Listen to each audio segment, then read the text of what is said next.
Hi, this is Timothy Zahn, author of Thrawn, and you're listening to Star Wars Reactions. Good for you. There's been an awakening. Have you felt it? In 1977, George Lucas formed a legacy. The Force is with me, and I am with the Force. Inspired by mythology, his saga has become a passion for many. Feel the Force around you. His legend has become our story. It's true. All of it. One of resistance, We are the spark that'll light the fire that'll burn the First Order down. rebellion, Rebellion is built on hope. and redemption. I am a Jedi, like my father before me. This is Star Wars Reactions. Remember, the Force will be with you. Always. Well, hello there and welcome to Star Wars Reactions. We are back and we are going to have a blast. We are continuing on the road to Ahsoka. That's right. The journey to Ahsoka is in full gear. We are having a blast preparing ourselves for the upcoming Disney Plus series, Ahsoka. And I cannot wait for this. So let's get the introductions out of the way and continue on our journey. My name is Aaron Harrison. Joining me, as always, he is the Kanan to my Ezra, the David Motters. David, brother, what's up? Hey, man, I just, excited to record with you as always, but especially this episode as we prep for Ahsoka premiering next week, less than a week now.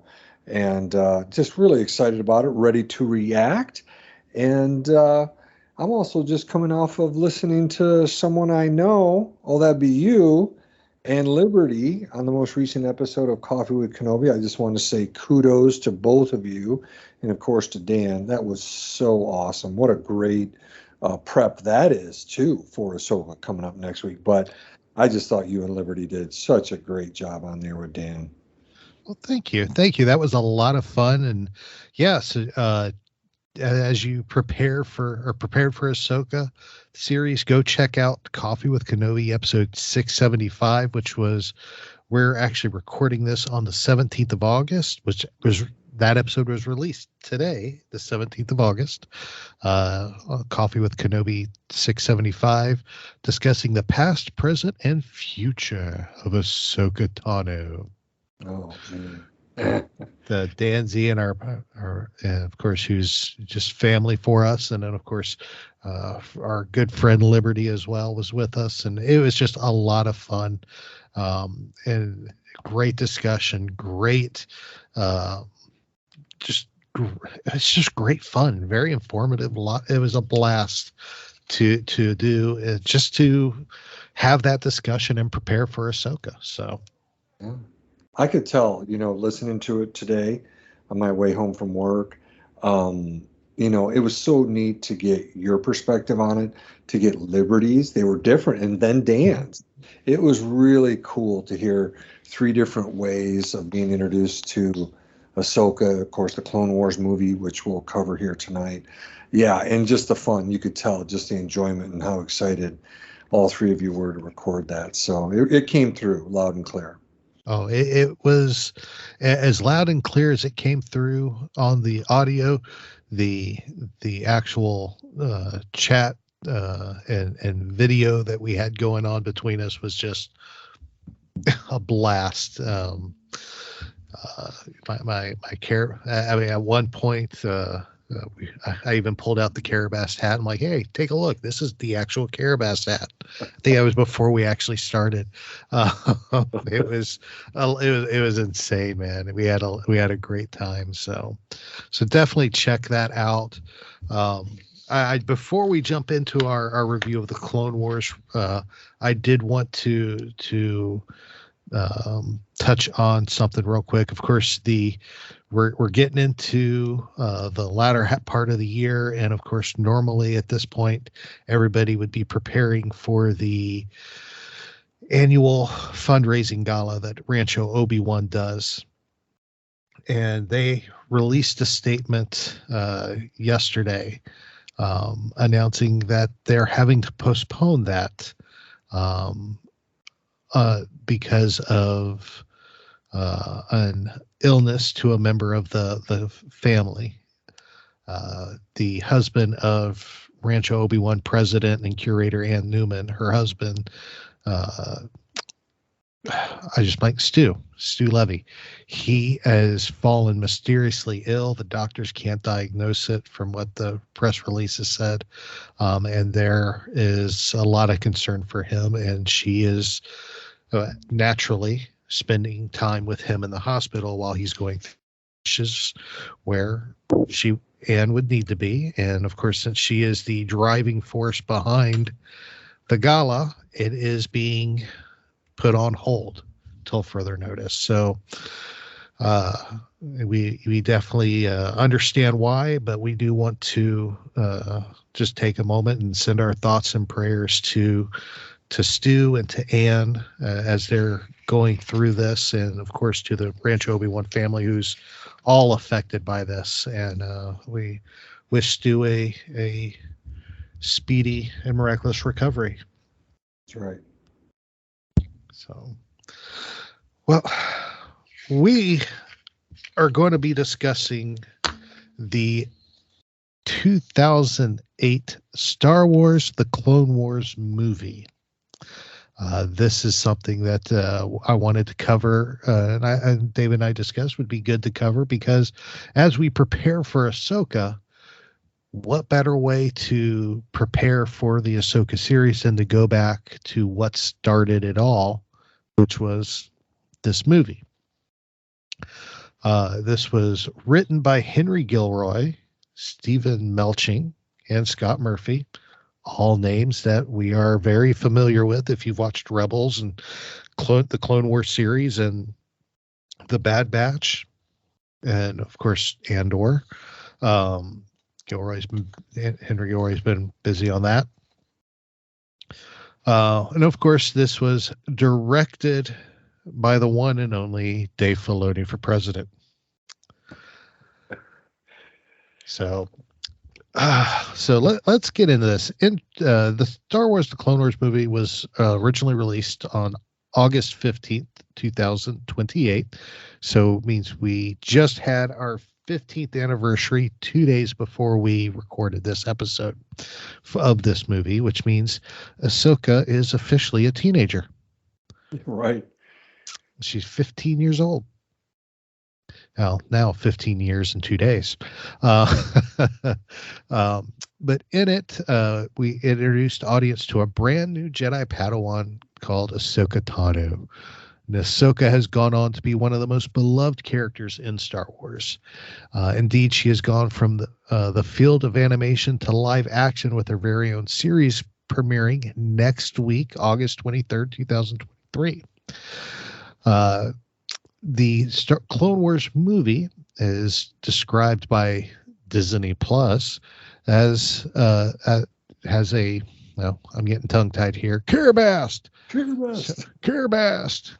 ahead and grab my hat and put it on. It's going to be a long night. All right. So the description of the movie from Disney Plus is, as the Clone Wars sweep through the galaxy, Anakin Skywalker and his new Padawan learner, Ahsoka Tano, plunge into a dangerous mission to rescue the kidnapped son of crime lord Jabba the Hutt. And no, this is the real Jabba, not Ezra disguised as Jabba. The renegade Count Dooku is determined to make sure they fail, with his deadly assassin Asajj Ventress in pursuit in this mission with grave consequences. So let's jump right into this. So let's jump right into it. 2008 is when the movie was released, and I know, David, you saw it in the theater, if I remember correct. That's right. So tell us your memories of this film and when you first saw it. Yeah. I do. I have very fond memories of seeing this movie, in the theater. I've shared this before on maybe an episode or two that you and I have recorded, particularly when we talk about, Ashley Eckstein.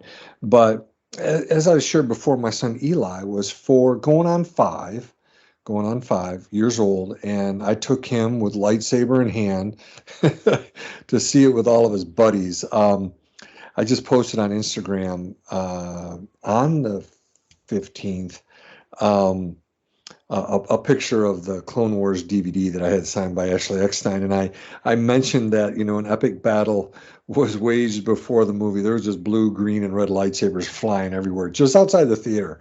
It's all of our boys, just a ton of them, and then we had an epic battle that the dads waged to keep the lightsabers turned off and on the floor during the movie, because we had like 3, 4, 5, 6-year-old boys. They're all wanting to have the sabers up during it, but we didn't. We wanted other people to be able to see it behind us, and then it's funny because afterwards we go outside and another epic battle waged. After our kids saw the awesome lightsaber action in the movie with Ahsoka and Count Dooku, Anakin, there was a lot, and Asajj Ventress, Obi-Wan. So they were ready to go again. So 3 epic battles occurred that day. So those were my, initial fond memories of the movie. It was just, I remember maybe some of that more than the movie at the time. Oh yeah, definitely. I wish I'd have had an experience like that, because like I said, when I was watching when the movie came out in 2008, I was still in my dark period of Star Wars. I was during the dark times, during my Star Trek fandom. No, just kidding. Not that there's anything wrong with Star Trek fandom. Everybody knows I do like my Trek. But it was, for me, it came out during the dark time. So I didn't see it when it came out, and honestly didn't even realize it had come out until I had met Ashley Eckstein at Star Wars Weekends, and she filled me in on the backstory of who Ahsoka was, because I had never even heard of the character. And then of course by then I was intrigued, and then after seeing clips then during the theater during Star Wars Weekends, I was blown away, and I'm like, okay, now I got to see this. And then I went back and binged everything I missed, including the movie. And I had good memories. I mean, so my experience in watching it is a little different than everybody else's, because it was not my first intro to Ahsoka. Ashley Eckstein was literally my first intro to Ahsoka.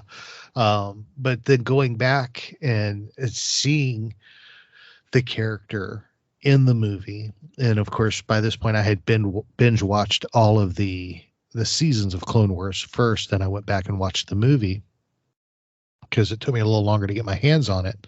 But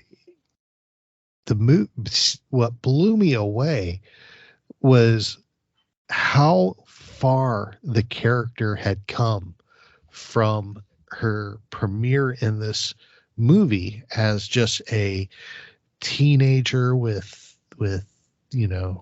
no qualms, no fears, no worries, high hopes for the world, to the war-torn veteran we see in later seasons. Mm-hmm. And it really blew me away, the development of the character, seeing how the character had matured and changed through those years to that movie. And that was my intro and my debut with Ahsoka, and it was pretty unique compared to others who were fans for a long time and actually saw the movie first before the series started coming out. Yeah. So David, being that you saw the movie in the theater with your kids, what was your initial reaction to the debut of Ahsoka Tano? Yeah, again, parents know this, that whenever you go out to eat with young kids, right, or you take them to a movie, look, your ability to enjoy and really truly take in all the details and dialogue, um, of the experience is difficult. That's understood. I'm not complaining. It's part and parcel. I get that, and trying to keep lightsabers down, getting snacks, all that kind of stuff. That was all occurring the whole time. So while I was kind of caught off guard a little bit when I saw Ahsoka come down the ramp, when she was introduced as Anakin's Padawan. I think I was as confused as Anakin was, and, I don't think it really fully hit me though, until I was able to really sit down and think about it, which was kind of later on when it came out on DVD and I got it and was able to watch it again without being distracted, by kids. And, we talked a little bit about what was kind of some of people's initial reactions and stuff. And, I liked her. I liked, the whole start to it. And I liked the story and how she really, really dives in with him there on Christophsis and stuff. So I didn't have a problem with it. I wasn't, set in any sort of way that he didn't have one or not, and you can really see how critical it was and in the development of him going from Anakin to Darth Vader now. So it was a really important thing to have happen. And I put a little note to myself here to, if it's okay with you, to read Ashley Eckstein's Mental Health Monday post from 2 weeks ago. I did just some screen captures, and she does a mental health Monday. She did one this past Monday, but this was from 2 weeks ago, and here it is. This is from Ashley herself. She says, "I shared a story recently about how I felt and how I reacted to the initial negative press fan response to Ahsoka Tano's debut 15 years ago. I've been working on the Star Wars, the Clone Wars series for 2 years before its debut in 2008, and had already fallen in love with Ahsoka Tano. I was absolutely heartbroken when I read all of the negative comments about Ahsoka in the beginning. I read the reviews, I read the message boards, and I stayed in my room all day and sobbed into my cheesecake. After locking myself in my hotel room and crying all day, I woke up the next morning and made a wish. I wish that one day people would grow to love Ahsoka as much as I do." Screen Rant wrote an article about this, and Keith, the comic artist, and Batu Mando Art used their incredible talents to illustrate this story. And I did a few of these pictures and stuff. But one of them here says, Ahsoka Tano initially faced backlash and was hated by many viewers, but voice actress Ashley Eckstein's believed in the character's potential. Ahsoka's popularity has grown significantly with a dedicated fan base, successful merchandise, and appearances now, of course, as we know, in live action, and soon to be her own live action show next week. Ahsoka's impact on viewers' lives is what truly matters to Eckstein, and she aims to be a real-life Ahsoka in whatever way she can. So I just wanted to read that from her Mental Health Monday from 2 weeks ago. So, there was a lot of initial reactions, and so I'm so glad to see that growth, kind of like what you mentioned a few minutes ago, over the course of 7 seasons of Clone Wars, seeing her in Rebels, seeing her in live action in Book of Boba Fett and Mando. So it's been quite a trip, quite a journey. But I'm glad I got to see it in the theaters, and I'm excited to see her in live action, really in her own series, to really see this grow. Oh, absolutely. And I'm glad you shared that, because I remember seeing that when it was first mentioned. And I'm glad you brought that up, because when this movie was released in 2008, like I said, I wasn't a part of fandom then, so I missed out on all of this. But just hearing the stories and reading up on everything that happened and listening to other reviews, the character of Ahsoka was not a beloved character. She was there was a lot of venom and a lot of this dislike for this character, because how could Anakin have a Padawan? He's Anakin Skywalker. He's the chosen one. He's falls to Vader. When did he have time to have a Padawan? And especially when she wasn't even in the movie. This is ridiculous. All kinds of stuff like that. Then of course there was the typical teenager of that we got with the Ahsoka character, when she goes and starts calling him Sky Guy. Yeah. You're stuck with me, Sky Guy. And you know what? I'm glad we got stuck with her. Because I can't imagine being stuck with anybody else. Yeah. Except Chopper. But well, I'm looking in Jason Fry's Star Wars: The Clone Wars episode guide. This covers seasons 1 through 5. And I wanted to read this to you. In here, it's showing the Clone Wars movie, the coverage of it. And here's what he has a picture of Ahsoka and Anakin right in the movie. And what Jason Fry writes is, Anakin never wanted a Padawan, convinced an apprentice would only slow him down. But Yoda hopes the responsibility of being a teacher will help Anakin learn how to let go of his dangerous emotional attachments. And then down below, there's a little quote by Yoda. Ready he is to teach an apprentice to let go of his pupil, a greater challenge it will be. And so you can see that Lucas and Filoni are setting the stage and giving us more information between episode 2 and episode 3. We start to see why he can, right? Remember the original thing? I know I'm cutting off my own sentence. Everyone's like, well, wait, episode 2, now episode 3, wait, he immediately goes to the dark side and he's kneeling down to the Emperor? What? Well, watch the Clone Wars and see what Lucas and Filoni did and the heartbreak that occurred for Anakin related to Ahsoka leaving Order, right? You and Dan and Liberty talked about that at the end of season 5, and we were all emotionally choked up and devastated with her leaving. So again, fills in the blanks, and I just wanted to read that to you from Jason Fry's book, because you start to see, why Filoni and Lucas did this. I mean, fans are like, what's going on? Well, there's a reason why they did it.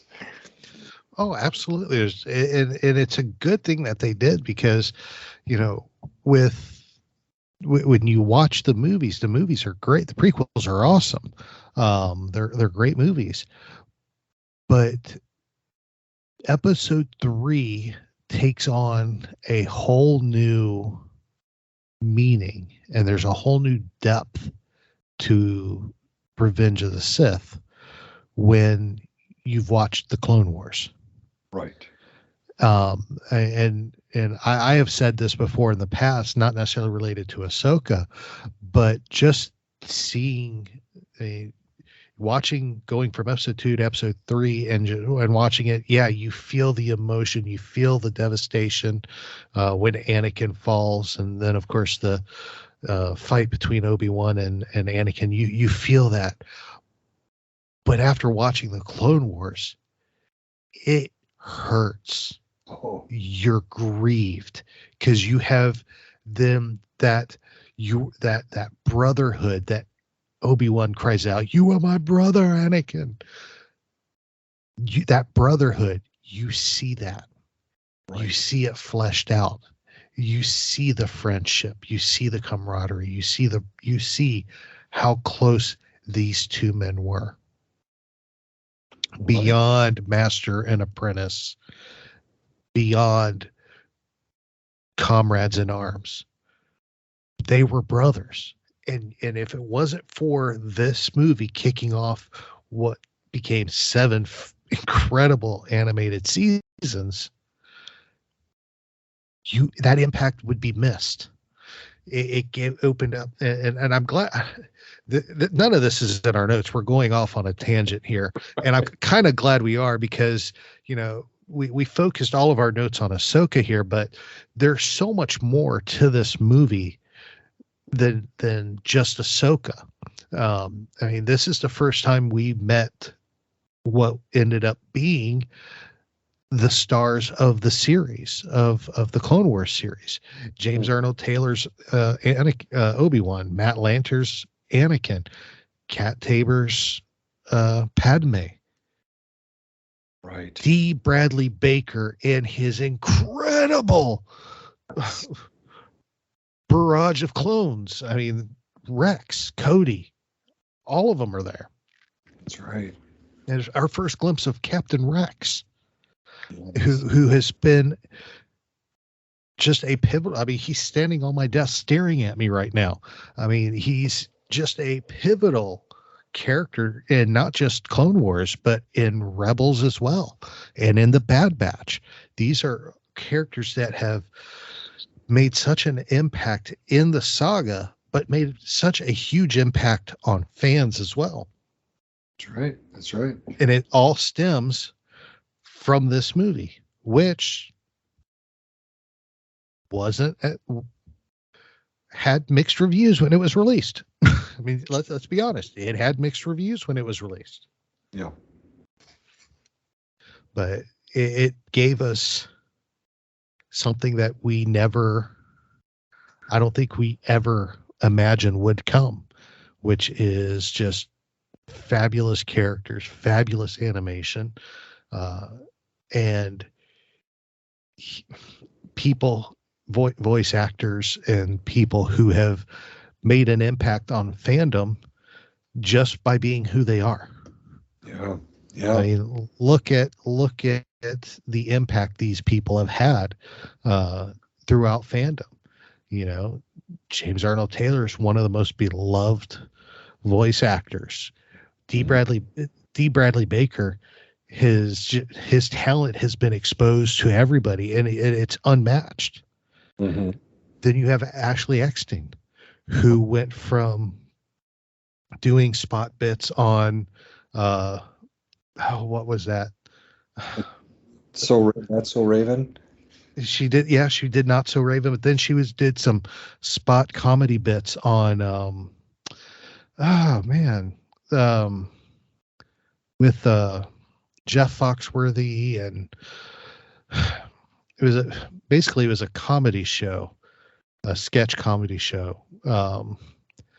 With Jeff Foxworthy, Larry the Cable Guy, and all the guys from the redneck age of comedy. I actually cannot remember for the life of me what that thing is called now. Yeah. It'll come to me eventually. It will. It will. But Yeah. She did some work on that, and to go from that to voicing Ahsoka, to being the founder and owner of her universe, and giving a voice to fans everywhere around the world through her clothing, being a vocal activist for mental health. Yeah. I mean, she's changing the world because of this. Right. And it started with this movie. It started with this movie. Yeah. Yeah. No, I'm glad that you said, hey, look, our focus here is on Ahsoka, and it should be. At the same time, I'm glad we gave props to all these other voice actors, and really, like we said, to Filoni and Lucas for what they were trying to do in the development of the story of Anakin and why things progress to the way they do in Episode 3. And it's just, so many good things have come, from this. Plus, that was, you and I know a big part of Star Wars Weekends were these voice actors. Yeah. So, Ashley and James hosted, Star Wars Weekends, and it was great. Yeah. And I met you there, and the rest is history. So, yeah. But yeah, I mean, you kind of mentioned a standout moment involving Ahsoka meeting Rex for the first time, right? And Oh yeah. I think you and I were going to try to go through some of those, and what do you think? We got a lot more to go through. We've each come together with a list of standout moments, since we're kind of going down this journey to Ahsoka. We've got our standout moments of Ahsoka, which we're going to go through.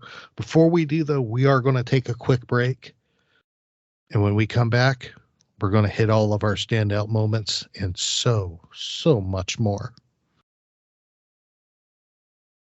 Welcome back, everybody. Aaron David here. We're talking the Clone Wars movie, 2008 movie, on our journey to the Ahsoka series. As we said before we took a break, we got some standout moments that each of us picked out for Ahsoka, and David alluded to mine, and I alluded to it too when I was on my rant there a few minutes ago. But we want to go through these these standout moments for us, and we'll just kind of going through them earlier. I was looking at it, and some of us we kind of hit on the same ones, David. So I thought that was pretty cool. But for me, one of the very first standout moments for me in this movie when it comes to Ahsoka Tano was her meeting Rex for the first time. Anakin introduced her as Padawan, and Rex is like, Padawan? I didn't think you wanted a Padawan. And he's like, it's a mistake. It's going to get fixed. And of course they go off. He sends Ahsoka off with Rex to learn the ways. And they're talking, and she's being a typical teenager and, having fun, angling for power, trying to see where she fits in, and of course looks at Rex and goes, so you're a captain and I'm a Jedi, so does that mean I outrank you? And of course you can't help but snicker at that statement, and Rex, without missing a beat, looks at her and is like, in my book, experience outranks everything. Yeah, that's so good. So good. Just dishing out wisdom to the child. And it's something that she takes and begins to learn from. She goes, well, I guess it's time to start getting experience then. Yeah, exactly. So she's not there just to be there, and she's there to, and she put it out right there. I'm here to learn, here to do everything. And to me, that was a fantastic moment for her. And that really made a impression for me of the character. How about you, David? Which one of your standout moments? Yeah, I think, it's right from the beginning of the movie, when there's the switcheroo from Obi-Wan getting a Padawan to Anakin getting a Padawan. And I just, in my mind's eye right now, Aaron, I can see the animated Obi-Wan just kind of having that little side smile, smirk. It's not negative. It's just kind of, looking at Anakin and him dealing with this news from Yoda. And so I thought that's huge. It's like we talk about what it means to Anakin getting a Padawan, but also what it means to her to train under, what did Dan say in the episode with you guys today? What the greatest Jedi ever, highest midichlorian count ever, Yeah. I mean, it's huge for her too. This is a standout moment for her to train under the chosen one. So yeah, the council member who's not a master. That's right. That's right. Yeah, that was a fantastic moment too with her coming down. And I love that speech. And he's like, and where Obi's just kind of like, let's get these introductions done properly now. I'm your new master. I'm Obi-Wan Kenobi. And she's like, well, that's great, sir, but I'm assigned to Anakin Skywalker. She points at him. I think. Yeah, she points out, I'm assigned to Anakin Skywalker. And the thing is, and what's great, and I'm about to go off on a tangent again. The way they animated Ahsoka, her mannerisms, the way she was, the way Ashley did the voice and how she said things, but even down to her mannerisms, the way they animated, oh, I'm assigned to Anakin Skywalker as she's pointing to him. And it's like, that is such that I can see. Oh yeah, young kids doing that, preteens doing that. It happens all the time. I can see it. My 12-year-old would do it right now. Avery would walk up I'd be talking to Avery and be like, "Hey, where's that?" "Oh, it's there." And she points right where it is and doesn't keeps her eyes locked on me as she does it.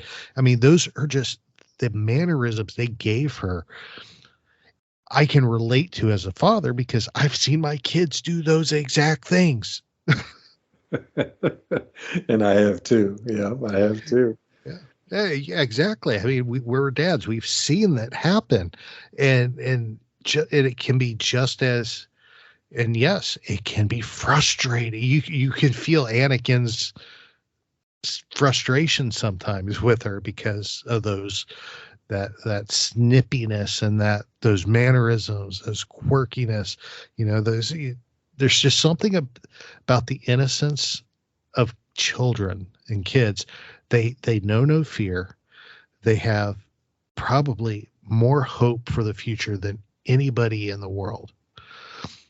And that's Ahsoka. She's smiling. She's happy. She's go lucky. She has nothing. She has zero fear in her mind. And she is quick witted. She is smart. And she just has a hope for the future for whatever her future is. And I think that was really relatable as a dad. Yeah, I agree. And, especially considering what she's being dropped into, as she's roughly 14 years old here. And, but no, she's got a very similar personality to Anakin's. And, like I said, it's fun. She's witty. At the same time, it can be very frustrating to deal with young people. So they portray it well. Yeah. Yes, they definitely did. So let's kind of route us back to our moments here, so I don't keep squirreling off into different directions. Squirrel. That was such a great movie, by the way. Sorry. Up. Stay on target. Stay on target. Stay on target. Carabast. Anywho. Back to our standout Ahsoka moments. And this one, the next one for me kind of is actually one of yours as well. It's basically when Anakin finally accepts Ahsoka as a Padawan. We see we're on Christophsis. We see they just go through this reckless plan to take down the separatist shield, and of course Ahsoka is just being Anakin and just powering through ahead, and of course it's causing more trouble than not. The only difference is Anakin is not causing the trouble, he's having to clean it up, which is a new role for him. But it is very interesting to see how that plays out. And what in the world? Sorry. Squirrel, Carabast. Yeah, my phone just freaked out on me and told me it was doing something. I'm like, what? I'm sorry. Anyway, Carabast. Anyway, Anakin he's having to clean up the mess that Obi-Wan normally cleans up because of Anakin. But the roles have reversed now. Anakin's doing the cleaning up and Ahsoka's creating the mess, taking out the droid and watching it roll across the field and wake up 30 other droids that Anakin now has to fight, while she's planting bombs trying to take down the shield. And there's that moment where they sit down and they talk after it's all said and done. And you focused more on that conversation for you, and for me it was more when we got back to Yoda. But he definitely looks at her, and I'm like, when they're talking about Padawans, and Ahsoka's like, I guess I'm going to be reassigned now. And she's not thrilled about it. She's sad. She's a teenager. She's down. And then of course this is part of yours, so I'll let you take it from here. And what does Anakin tell her? Yeah, I loved it. I put the quote, like, Aaron and I have our list here, and I put this in. The quote is, "You're reckless, little one. You never would have made it as Obi-Wan's Padawan, but you might make it as mine." And that really meant a lot to Ahsoka. That was a huge moment of acceptance. When people accept us, it's huge. So that was a real standout moment, and it piggybacks on, what you were saying as well. Oh, absolutely. It definitely does, because eventually they end up back at the Republic lines, and of course Yoda has arrived with their reinforcements, and they show up, and Yoda's like, trouble with your Padawan, I hear. And Obi-Wan's like, yes, I've filled Master Yoda in on the situation. And Obi's like, and then of course you have Anakin, who just stands up for her. He's like, she's a little rough around the edges, but I think with some training, she will go on to great things. Mm-hmm. And of course, to me, that was a standout moment, because that really, between that conversation and this moment, we see the bond begin. Yep. And that bond is what carries them through the Clone Wars. And of course, again, that bond is what breaks his heart at the end of the series. Oh, yes. And leads him, he's already heading down a road, but it is what propels him down the road. It makes it more, the fall that you see, it makes it more believable because of this relationship. That's right. So, you have the next one on the list, and I love this next one. I don't even know why I didn't think about putting it on here. But you brought up the race up the mountain on Teth. Tell me about it. Yeah, this one, race you to the top, and it's just her lightsaber skills. She's on top of that ATTE, and they're just climbing up the side of that wall up to the monastery. Now, you want to talk about remembering that in the theater, the kids were watching that going, this is awesome, and Anakin's jumping on different speeder bikes and racing to the top, and just watching her deflect all those blaster bolts, protecting the clones inside the ATTE, and them already starting their banter of race you to the top.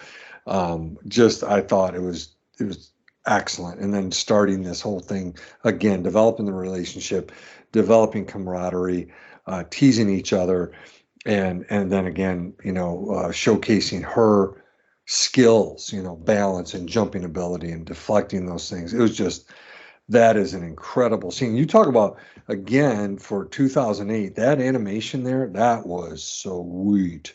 So that's one of my standout moments, was Anakin and Ahsoka's race to the top. Very good.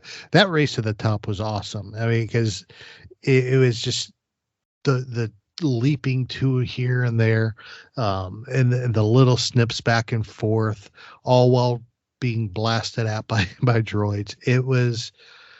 It gave us a glimpse of what was to come in the future.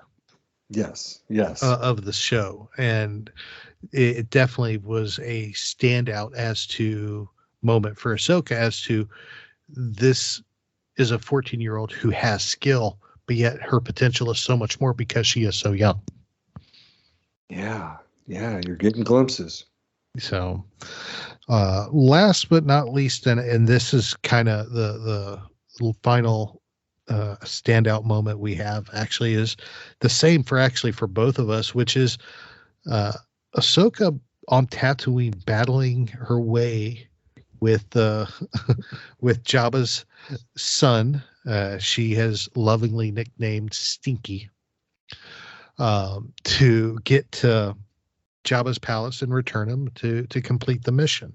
And of course, her and Anakin had split up and gone to make it more of a success for her, the mission, their care best to give them a better chance at completing the mission. and it worked out. But we see Ahsoka have to fight these droids on her own, Dooku's droids on her own outside, and she literally is in a life or death fight while trying to protect Stinky. Yeah.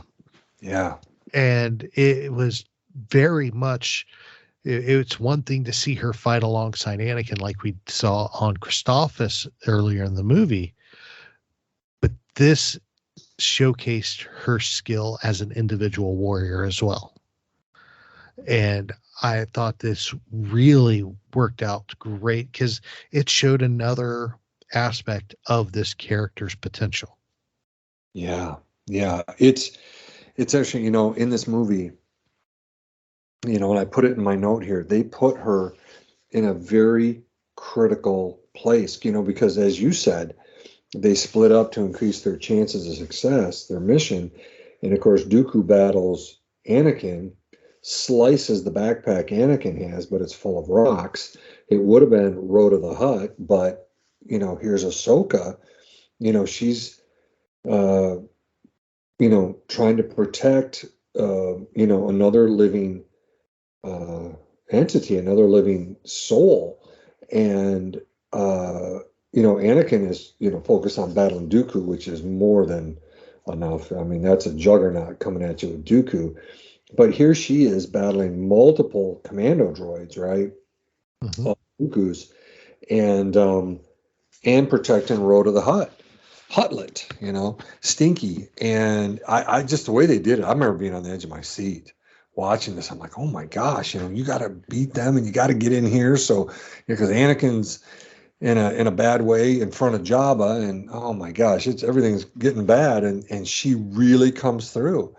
And I just thought that was so cool. Again, how Filoni and the writers and Lucas had her in this critical role, this critical fight. And like you said, it sets the stage for some really epic scenes that she'll be in, battles that she'll be in throughout the rest of the Clone Wars and Rebels and so on. So I loved it. I loved how this movie wrapped up.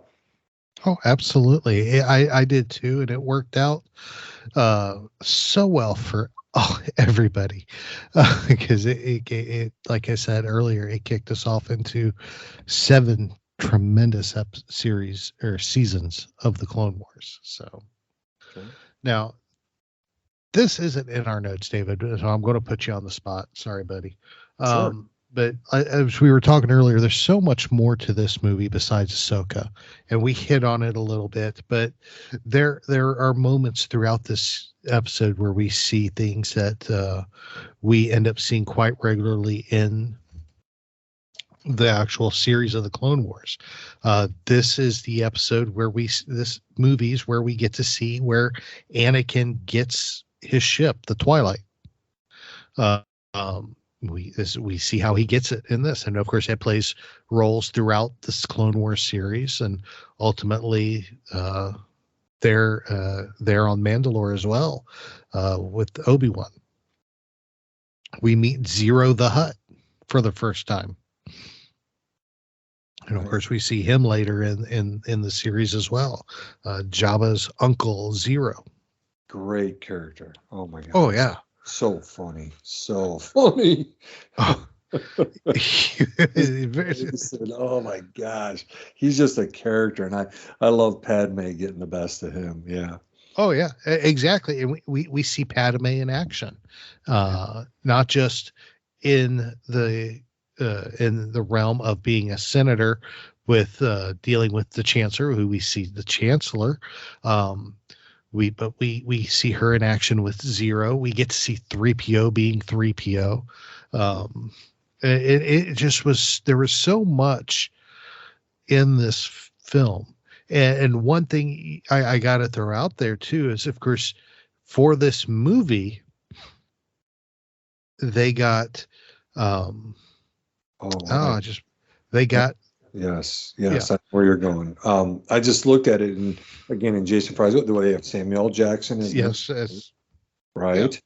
For this theatrical release, they said that they've got Christopher Lee voicing Dooku, not who's our guy who usually does Cad Bane and yeah, I know. My mind's blanking. That's why I'm going to IMDb right now, because that's why I was hesitating, because I couldn't remember people's names. That's what was killing me. Well, but they did talk about how again, just looking at Jason Fry's book, while you look at that, Corey Burton. There's Corey. Yep, Corey Burton's usually Dooku and yeah, T.C. Carson Windu. Yeah.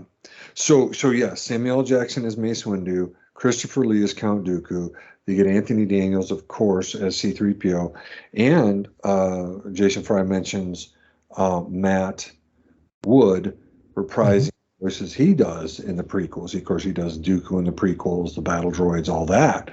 So then it says that Anthony Daniels, and Matt Wood would continue on into the series. So yeah. They got him. Yep.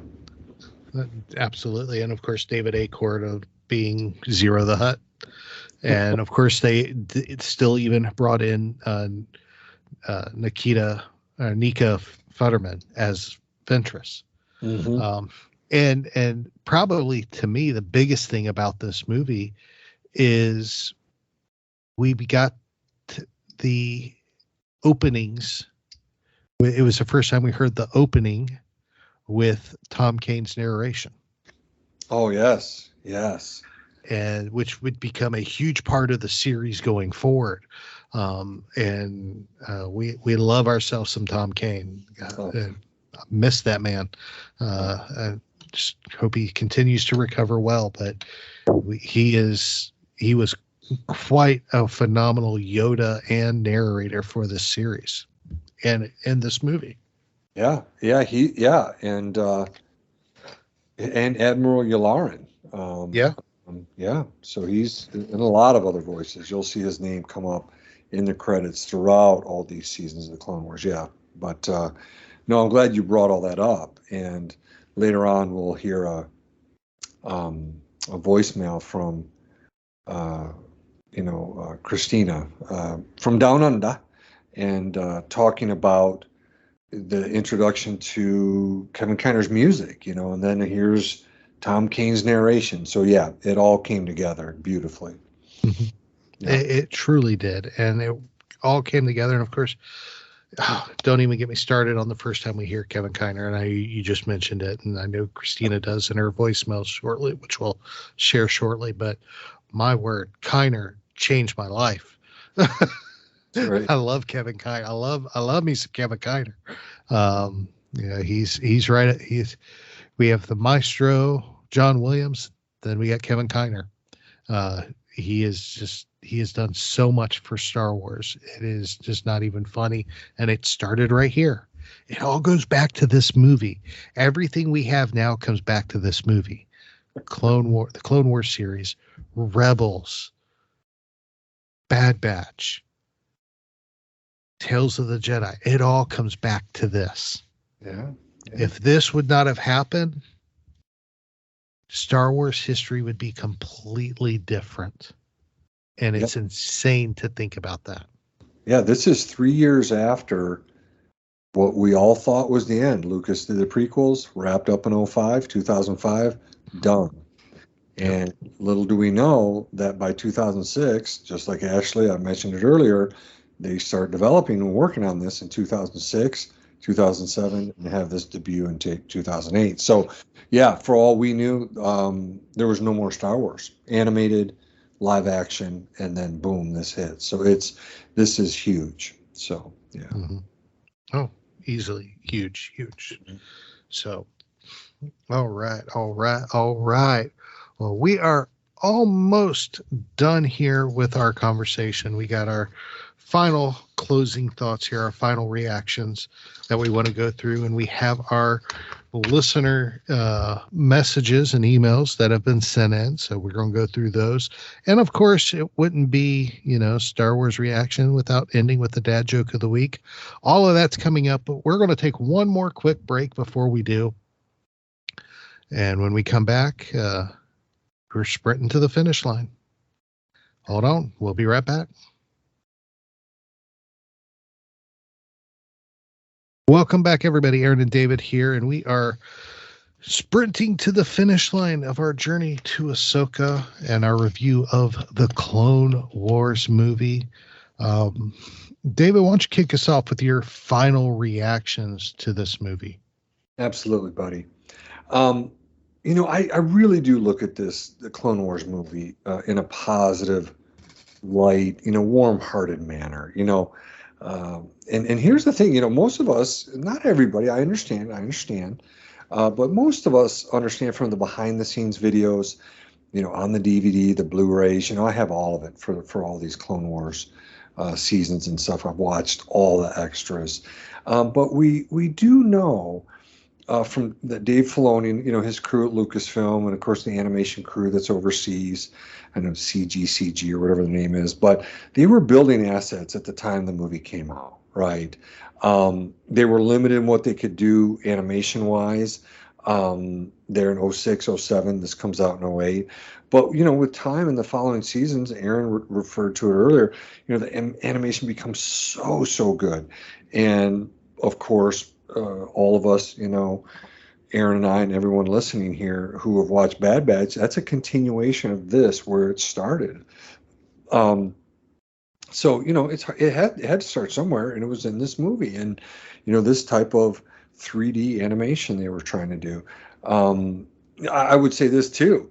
I'd recommend people watch the episodes before the movie. In fact, again, going back to Jason Fry's book, there's 2 episodes that end up that do actually come before these basically 3 episodes that make up the Clone Wars movie. They're called Cat and Mouse and The Hidden Enemy. And that'll give you an even fuller picture of this Battle of Christophsis before we see Ahsoka land there and go through the movie and stuff like that. But again, you don't have to. The movie, it stands by itself. But I would encourage people to do it. A lot of times people think, well, Ambush is what started it. And, that was the first episode to air on Cartoon Network. And in other publications, I see that, episode 1. Well, no, it's Cat and Mouse and The Hidden Enemy, then this movie. And it flows really nicely. And so I just wanted to mention that to people. And earlier this week, I was messaging back and forth. Aaron was on there too with Christina Stevenson, our good friend. We love her to death down there in Australia. And, she was really conveying to us how, she mentions in the animation, you'll hear it in her voicemail, that, the story's the key. And when you look at this story, and when I look back at different stuff written, I like this story and the whole premise behind it, and introducing Ahsoka and how do you do that, and have them do this chore. And even Aaron mentioned, at the end of the movie, they've got to split up, and it gets really dicey, and Anakin's battling Dooku, and Ahsoka's got her battle, and trying to, the plan by Dooku and Zero the Hutt to try to get the Hutts over to the Separatist side from the Republic. This is a really cool story. And, Christina mentions it. I echo that, and that this movie really conveys a really cool story. And of course, the animation just gets better every year. To this day, the animation is getting better from the very start of this movie. So very fond memories. Loved seeing it in the theater. Enjoyed watching it again to prepare for this. Oh, what hard work, Loved it. Loved it. Right. Aaron sent out a picture of doing homework, and you can see Anakin and, Obi-Wan on the cover of the DVD there on his TV screen. But I love coming back to this movie. It's fun. And so just have lots of good memories, and what a great introduction to Ahsoka Tano. Oh, absolutely. It is such a fantastic intro, Ahsoka. Final thoughts for me on this movie was it was the perfect introduction to the Clone Wars. There was humor, there was action, there was everything in between. It was a lot of fun. These are characters, for me, it was like I said, for me, it's different because I came into it fandom later. Well, I was a fan, but then got out of fandom for a little bit. But it took me some time to get back into it, and it was well into the fourth season of the series. Or they were starting the fourth season. Excuse me, when I got back into the fandom. But it was just an incredible thing to go back and see the growth, and the development started in this for the characters in this episode. We started to see growth in Anakin. We see growth in Ahsoka, and it starts in this movie. And they have character growth in this, but then it just explodes throughout the upcoming series. And I am so glad they made this movie. I'm so glad I got to see the movie and enjoy it.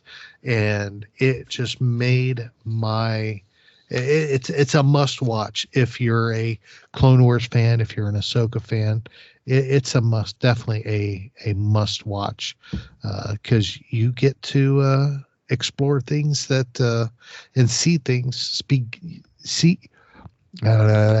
Carabast, you get to see things from the beginning. That's what I was trying to say. You get to see the story from the beginning, and it works so well. Whew, all right. Well said. There we go. Of course, we want to, hear from you and your thoughts, not only on Star Wars, but of course on Ahsoka coming up.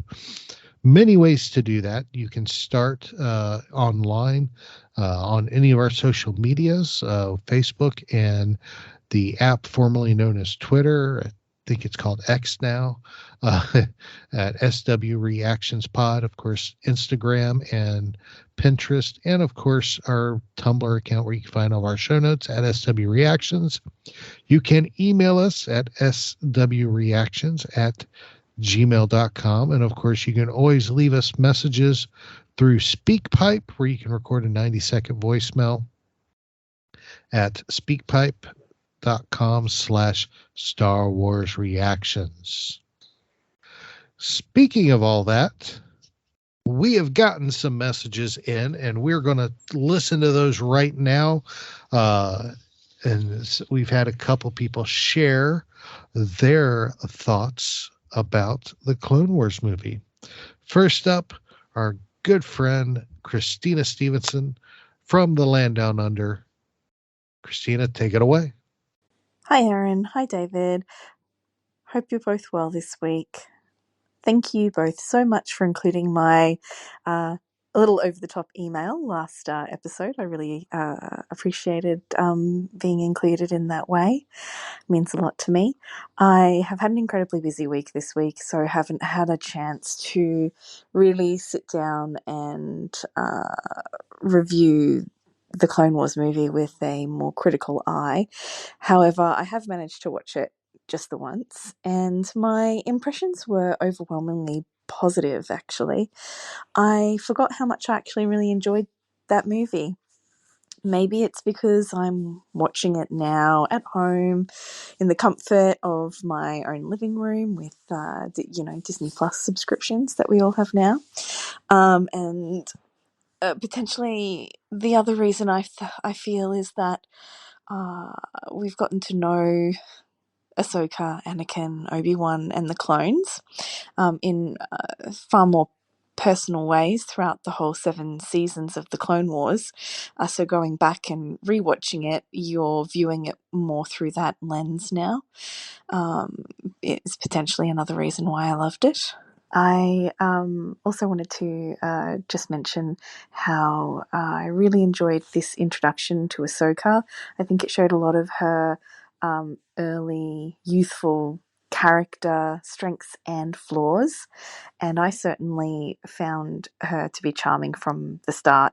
Yes, a little bit overconfident, a little bit headstrong, and a little bit reckless, but these are also traits that Anakin possesses. I feel that they're good foils for each other. He grows through his instruction of her. The other the other thing I really loved was the music. It's such a great introduction to the power of Kevin Kiner's composition throughout all of the Clone Wars. His music really elevates most of the action sequences. But one of the heartbreaking things, which I didn't really remember from watching it the first time, was the sheer amount of clone death that's involved in the first 15, 20 minutes of the show. It's really quite heartbreaking, actually, all of these clones that we're losing without ever knowing their names and their personalities. Overall, I actually really loved this Clone Wars movie. I never saw it in the cinema, so I'm uncertain as to whether or not I would have been happy or disappointed had I seen it then. But certainly from the comfort of my own home, the comfort of my living room, with my knowledge and love of the Clone Wars, I certainly really, really enjoyed it. For me, I guess the only thing that's lacking is the animation. It's certainly has shown its age a little, given that it is over 15, well, it is 15 years old now. The level of animation we expect and receive through season 7 of the Clone Wars and into the Bad Batch is just head and shoulders above the animation in this movie. But that's what you expect with the evolution of time and technology. That things look better now. But that would be my real only one criticism. But overall, I really enjoyed this Clone Wars rewatch, and thank you for making it part of your show, because it's been something I maybe wouldn't have done at quite this moment. Hope you guys are both well. May the Force be with you. Perfect. Loved it. Loving it. David, any thoughts? Oh, absolutely. I'd referred to it a little bit earlier, but I think, Christina has such a keen eye. She watches, she understands the animation would get better. But again, she mentions, the story and the introduction, and how we do start to fall in love with these characters at the time. I also do get a kick out of her saying that she says, I don't know, maybe I'm enjoying it more because I'm I'm not paying for it at the cinema, and you can just relax in the comfort of your own home, and that's pretty nice. I know she wasn't sure how she would feel if she paid full price for a ticket for it at the time, but like I mentioned earlier, I can reassure Christina it was a ton of fun to see it at the theater at the time. And of course, tickets were less in 2008 versus today in 2023. But, I'm so thankful that she, sent messages in. I really do love her insight into Star Wars and all these different series. So just looking forward to hearing more from her. And hopefully Kendra too, another one of our friends down under, in episodes to come here of Ahsoka. Just please, Christina, keep sending them in. We love you, and just enjoy your insights. Very good. Very good. We do love her insights. Next up, we have our good friend, Rural Farm Boy, RFB. The floor is yours. Aaron, David, it's RFB, Rural Farm Boy. So this week, Star Wars Reactions are taking a look at the Clone Wars movie from 2008. Let's see, for me, when did I didn't get to take a look at that till around 2014. And I loved it for just what it was. It was pretty much set up as before the Clone Wars animated series started. This was 3 or 4 episodes put together and put out in a film that was shown here in the U.S. I don't recall whether it was also shared with our UK British friends in theater, but yeah, I didn't get the things were a little topsy-turvy for RFB in 2008. So by the time, like I said, I got to see this was in 2014. And it started with this, and that's when I took a dive into the Clone Wars series. And I know most folks had a hard time with not just the story, but with also Ahsoka. I weren't in that crowd. Because I go to just like, tell me a Star Wars story. And whatever that is, that I loved Ahsoka for just who she was. She's a 14-year-old girl. And also introduced her to my girls, who love her very much too. Yeah, Clone Wars, the film, that to me was a pretty special story. That's just my opinion. And I'm looking forward to other Star Wars reactions, listener friends. Hope they send you in something good, and let's hear what they got to say. And next week starts Ahsoka series. I'm looking much forward to that. But till the next episode of Star Wars Reactions, it ain't my playlist, because I want to hear it. May the Force be with you, friends. See you on the radio. Oh, welcome back. Thank you, Rural Farm Boy. Thank you, RFB. Awesome message. David, thoughts? Yeah, it's kind of wild that, he ended up seeing it quite a bit later as well. Kind of like I was mentioning earlier, how, I really enjoyed hearing Dan Z's initial experience with the Clone Wars movie, Yours to Liberties. And then to hear his and how he got it much later and just really enjoyed it. And it also is really cool, to hear him say, and he is this kind of person. We've talked many a times how RFB is so supportive of our podcast, other people's podcasts. I love that he's like that. I loved having him on the show a while back.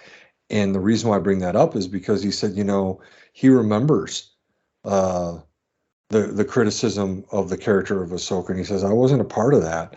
And he's not a part of tearing people down, tearing characters, or podcasts. He uplifts people. And like I said, podcasts. And I like what he said. Tell me a good Star Wars story. I love that, and I remember when I think we were originally talking to him just before we recorded, and he talked about that, right? RFB says, Yep. Look, tell me a good story. And it kind of alludes to what Christina was saying to me earlier this week. And then, of course, in her voicemails, we all want a good story. And if you tell it, we're there, right? Christina's there, RFB, you, me, Dan, Liberty, all of us. And so thank you, RFB. We love you too, brother.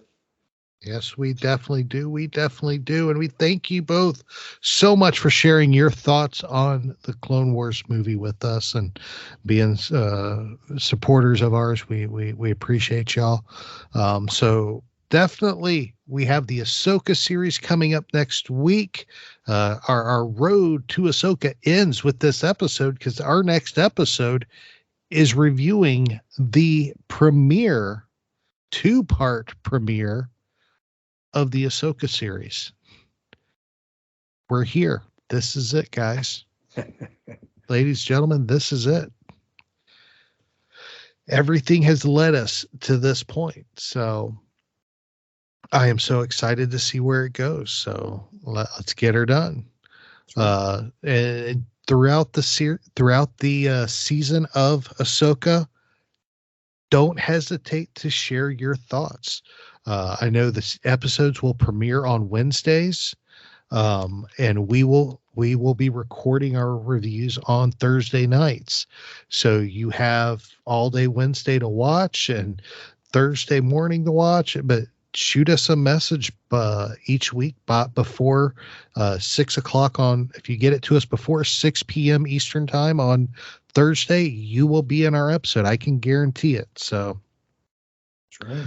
So definitely, and that could be through any, like I said, through the DMs on any of our social medias. You can email it, or you can leave us a SpeakPipe message and tell us what you think of that week's episode of Ahsoka. It's going to be great. It's going to be fun. So, David, if somebody wants to continue talking Ahsoka or Star Wars with you, brother, how are they going to do that? Absolutely. I heard some other people calling it Twitter X, right? We'll just call it Twitter X. Oh, that works. Twitter X, and that way we cover both of them so people know. Again, that's never changed for me. That's at David_Modders, Modders. And of course, Instagram, I have proven true to my word. I have posted more things, more pictures.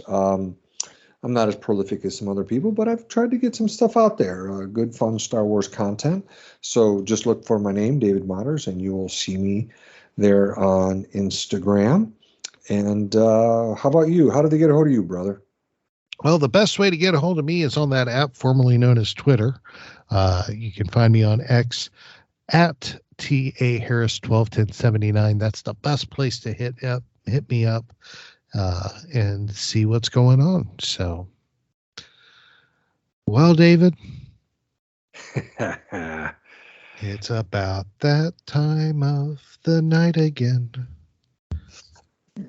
Oh, jokes are cheesy, and I'm grinning again. I just need our listeners to pray for me. So. Well, they'll need to after this one, brother. Oh my gosh. Okay. So since we're talking Clone Wars, I figured let's bring out a Clone Wars joke. This one is all about Padme. Okay. What is Padme's dog's name? Oh, I don't know. What is Padme's dog's name? What is Padme Amidala's dog's name? Pet me, I'm a doggy. Pet me, I'm a doggy. I love how you laugh at your own. You just love this. So bad you enjoy it. You just love sharing the grief. Pet me, I'm a doggy. Oh my God. It just rolls off the tongue. Padme Amidala, Padme Amidoggy.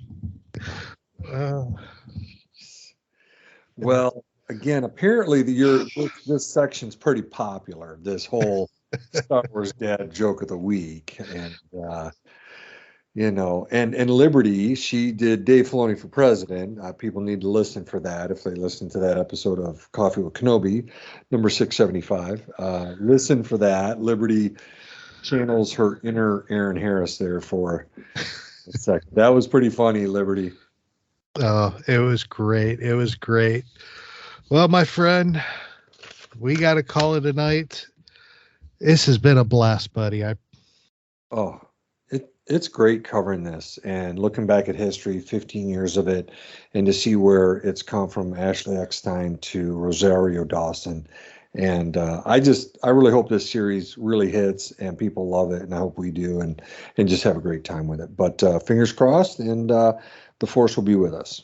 Absolutely, it will. It definitely will. Thank you, everybody, for listening. Y'all are the best. You're the greatest. We love y'all. We're praying for y'all. Wish everybody the best. Do something nice for somebody this week. Be kind. Change the world. Make it a better place. It's got to start somewhere, so why not start with us? So let's make the difference, guys. Remember, this is your place for elegant discussion for more civilized age. If you'd like to share your thoughts, you can email us at show@starwarsreactions.com for our show notes and the latest news from the Star Wars universe. Visit our website at www.starwarsreactions.com. You can also follow us on Twitter at SWReactionsPod or on Facebook at Star Wars Reactions. If you enjoy our show, please leave a review on iTunes. This podcast is not endorsed by the Walt Disney Company or by Lucas Lucasfilm Limited. It's intended for entertainment and informational purposes only. The official Star Wars website can be found at www.starwars.com. Star Wars. All names, sounds, and any other Star Wars related items are registered trademarks and or copyrights of Disney and the respective trademark and copyright holders. All original content of this podcast is the intellectual property of Star Wars Reactions unless otherwise indicated. Star Wars Reactions. Elegant discussion for a more civilized age.